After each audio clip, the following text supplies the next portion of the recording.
Друзья, в нашей непростой жизни, а когда она была простая, женщины успевают все. Дети, внуки, еда, уборка, бесконечно. И мужа нужно как бы обеспечить всем. На носки посмотреть, где мои носки, где тапки. Прическа, маникюр, магазин, продукты, готовка и живопись вдруг. Я хочу писать. Когда? Ночью. Когда все по лавкам, накормлены, спят, тут я могу подумать о себе. И, наконец-то, поделать то, что я очень и очень хочу. Дорогие женщины, в преддверии праздника весны подарок для вас. 50% скидка на все уроки, включая курсы. Ну а мужчины, делайте подарки своим женщинам, которые любят живопись и любят вас. Есть подарочный сертификат. Вы можете отправить доступ к выбранным вами урокам своим знакомым, близким. Заходите на сайт, смотрите анонсы, читайте отзывы, выбирайте. В Санкт-Петербурге, откуда я вернулся, у меня было вместо одного дня 2 дня класса по просьбам. Я познакомлю вас с работами участников. В конце ролика несколько вопросов. Лемур. Белые места. Это краска или незакрашенный чистый холст? Чистый холст. Мне нравится оставлять чистый холст. Какие-то пятна собираются, такие как у китайцев иероглифы, когда они рисуют, то кисточка такая вот, она оставляет незакрашенные места. И это часть композиции. По крайней мере, сейчас это для меня является какой-то такой новизной в масле. В набросках темперой и акварелью я часто оставляю белый лист, как пятно, которое работает. Собирается из этих тоже белых пятен некая своя мозаика. И важно касаться холста с краской по-разному. Вот легко касаешься, остаются там, вот, как у китайцев, этой кисточкой иероглиф, когда рисуют, да, белые места. Так и здесь. Используйте разные надавливания.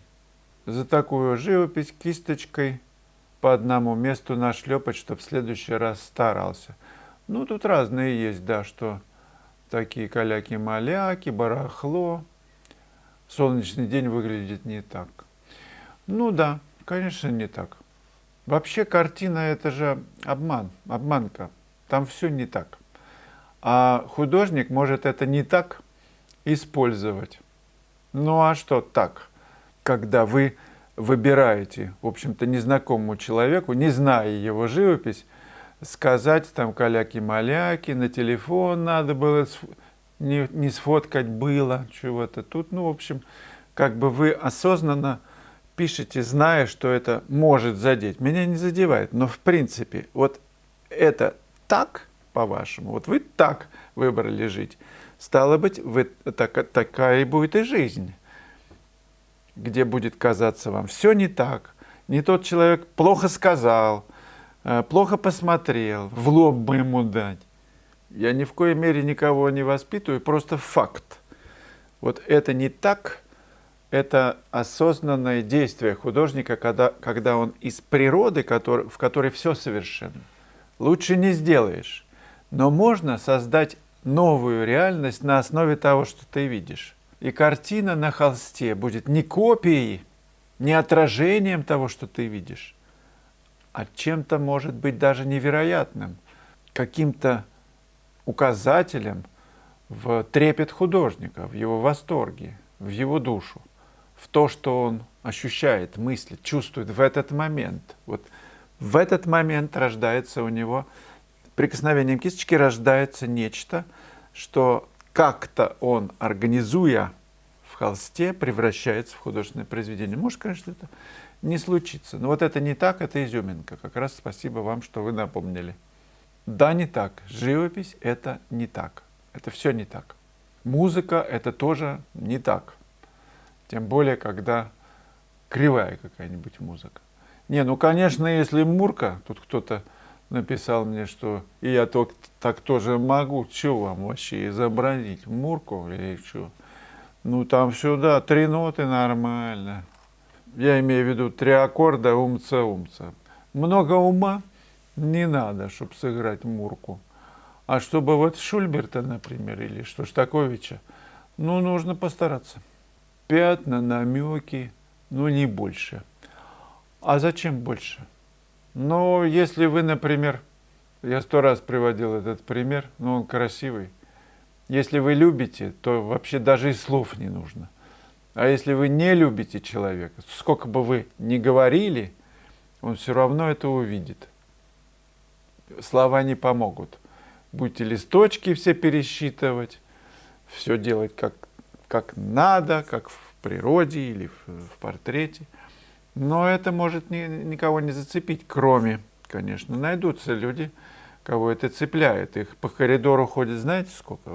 Просто к нам заглядывают не все. Да, у нас все не так. Кисточкой пошлепать по месту, да? Ну, приходите к нам в палату. Койки свободные есть. Может быть, вы тоже заболеете, ну, такой вот страстью к странной живописи. Вообще странная живопись может быть создана только человеком странным. Мне милее всегда были вот светящиеся, горящие глаза у людей, которые со странностями. Но в этих глазах такая глубина, что эти странности не просто я прощал, а я ими заражался, как вирусом. Поэтому я немного, да не немного, а странный. Так что лучше вам пройти по коридору в следующий кабинет. Там все правильно, там все хорошо. Есть такие музеи, в которых очень хорошо все. И запахи хорошие, бабочки, галстуки и всяческие картины одна на другую похожи. Есть такие, да, люди, которые ныне живущие, их пишут.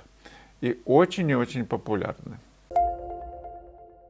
Квадро. А чё холсты, как трусы на бельевой веревке? Клиньев нет там, что ли? Там тетке пофиг. Чувствуется, что Вячеслав от души выкладывается, говоря о секретах мастерства великих художников. Но я думаю, что это пустое. Пустое. Научить быть Коровиным, Фешиным нельзя. Это правда, научить, а я и не стараюсь научить. Просто можно живописи научиться. Я могу показать путь, показываю, как я делаю, и что я чувствую, как думаю. А те, кому интересно, у них свои стили. Но методика, как бы метод, такой канва такая, по которой легче потом идти и строить, ну, фундамент, другими словами. Я учу видеть, а не учу писать. Ну да ладно, это индивидуальность, а мы все у них, увы, ремесленники. Ну да. Кто-то считает себя ремесленником, так и будет ремесленником. А если вы считаете себя художником, то вы можете стать художником, если у вас есть на это посыл, намерение, что я очень хочу. Я хочу не быть ремесленником, а хочу быть художником. Для этого надо просто грызть этот гранит науки. По поводу там тетки пофиг, ну, не очень-то пофиг. Квадро. Просто от влажности и ветра холст очень хороший, туюкан с тянущим грунтом, он вот от влажности он превращается вот в это дело, в такую трусы на веревочке. Ну ничего, можно потерпеть ради таких видов. Не из теплого же помещения писать по фотографии. Жизнь художника сложна, тяжести таскать, писать в неудобных условиях, мороз, белье на веревочке треплет, а ты должен что-то с этим делать. Солнце светит, ты не знаешь, куда деться, потому что все залито солнцем. А хорошо, когда палитра и холст не освещены солнцем, все это знают, но нет возможности. Как Бато сейчас сказал, мы виделись в Гурзуфе на Чеховке. Говорит, Слава, нужно абстрагироваться, в любых условиях писать. Солнце, не солнце, все. Ну, он прав. И заметил, что у него и зонтик как-то он им не пользуется. Певец, например.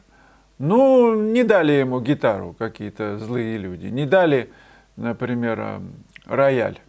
Заболел этот самый рояльщик, аккомпаниатор. Что вы думаете, он Шаляпин акапельно, что ли, не споет? Возьмет и споет. И все. Веревка, трусы, клинья, тетки пофиг. Да не пофиг, квадрат. Тетки побросали все дела и стоят на ветру. А вы тут, понимаешь ли, другое пишете. И посмотрите, как они пишут, тетки.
Друзья, не забывайте отмечаться в журнале, задавайте вопросы.